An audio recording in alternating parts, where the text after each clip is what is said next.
নমস্কার, আমি জ্যোতিষতন্ত্র পি কুমার বলছি মন্ত্রের যন্ত্র থেকে।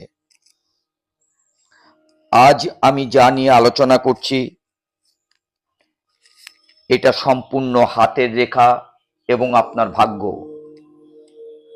ভাগ্য গণনায় বিভিন্ন আঙুলের একটা বিচার আছে। আমাদের টোটাল হচ্ছে 5টা আঙুল। এই 5টা আঙুলের নাম প্রথমে জানতে হবে।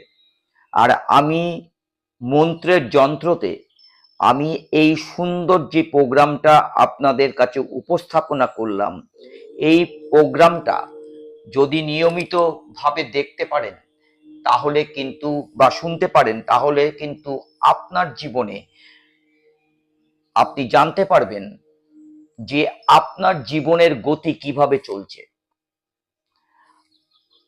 আমি প্রথমে বলেছি একটা মানব শরীরে এই 5টা 10টা আঙুল আছে, ডান হাত এবং বাঁ হাত মিলিয়ে।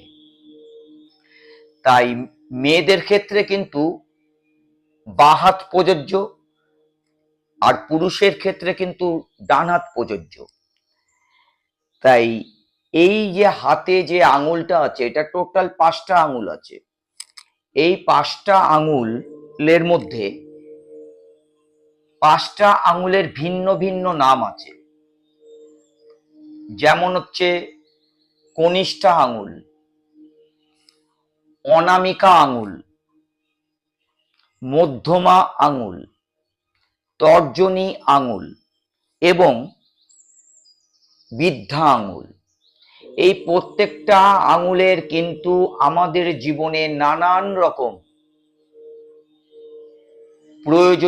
প্রয়োজনীয়তা আছে। সেই ক্ষেত্রে জীবন চালনা ক্ষেত্রে আমরা যদি জানতে পারি যে বৃদ্ধা আঙুলের রেখা কি কাজ করে, আমরা যদি জানতে পারি যে তর্জনী আঙুলের রেখা কি কাজ করে, সেই ক্ষেত্রে কিন্তু আমাদের জীবনকে সুন্দরভাবে এগিয়ে নিয়ে যাবার জন্য আমাদের কিন্তু অনেক বড় একটা সহযোগিতা পাওয়া যাবে। ঠিক সেই ক্ষেত্রে আমি প্রথমে আসি এই আঙুল এবং হাতের ভাগ্য গণনার প্রথম স্টেপ। আমি আমার মন্ত্রের যন্ত্রতে আমি এই প্রথম অ্যাস্ট্রোলজি নিয়ে আপনাদের সামনে কিন্তু আমি আসলাম। আমি আশা রাখবো আপনারা যদি এই প্রোগ্রামটা নিয়মিত ঠিক মতো করতে পারেন সেই ক্ষেত্রে কিন্তু বা চলতে পারেন সেই ক্ষেত্রে কিন্তু আপনি জীবনে ভালো একটা পথ পাবেন। আমাদের হাতে একদম শেষ যে জায়গাটা, শেষ আঙুলটা, সেটা হচ্ছে কি কনিষ্ঠা আঙুল।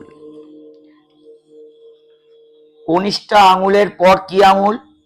কনিষ্ঠা আঙুলের পরে আমাদের যেই আঙুলটা আসছে সেটা হচ্ছে অনামিকা আঙুল। তাই আমি প্রথম কনিষ্ঠা আঙুল নিয়ে আলোচনা করছি। আপনারা মন দিয়ে শুনুন এবং আপনারা জানতে পারবেন নিজের আঙুল দিয়ে আপনার ভাগ্য। এই কনিষ্ঠা আঙুল হচ্ছে বুধের আঙুল। এই আঙুলের গোড়ায় মকর, মাঝে কুম্ভ ও শেষে মীন রাশির কিন্তু অবস্থান। এই আঙুলের গঠন যদি দীর্ঘ, সুন্দর ও সুগোল হয় তবে জাতকের প্রকৃতি হবে শিশুর মতো সরল, কিন্তু মনের মাঝে গোপন প্যাচ থাকা অসম্ভব নয়।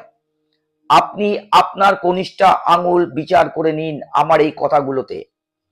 কনিষ্ঠার যে প্রথম পর্বে মানে প্রথম যে নিচের যে দাগটা আছে সেই দাগটা নিচ পর্যায়ে পূর্বে আমি বলছি সেটা কি? প্রথম হচ্ছে জ্ঞান বিদ্যা সাধনা। কনিষ্ঠার দ্বিতীয় পর্বে কেউ রয়েছে ব্যবসা, বাণিজ্য, বিজ্ঞান এবং রসায়ন। আর কনিষ্ঠার তৃতীয় পর্বে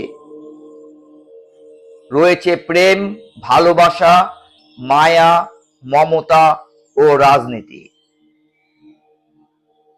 এই আঙুলের অগ্রভাগ অনামিকার প্রথম পর্বের গোড়ার দাগ থেকে উপরে উঠে গেলে সেই জাতক দেবগণ হয়। আপনারা জানতেন না আপনি দেবগণ না নরগণ। ধরুন আপনাদের ডেট অফ বার্থ নেই,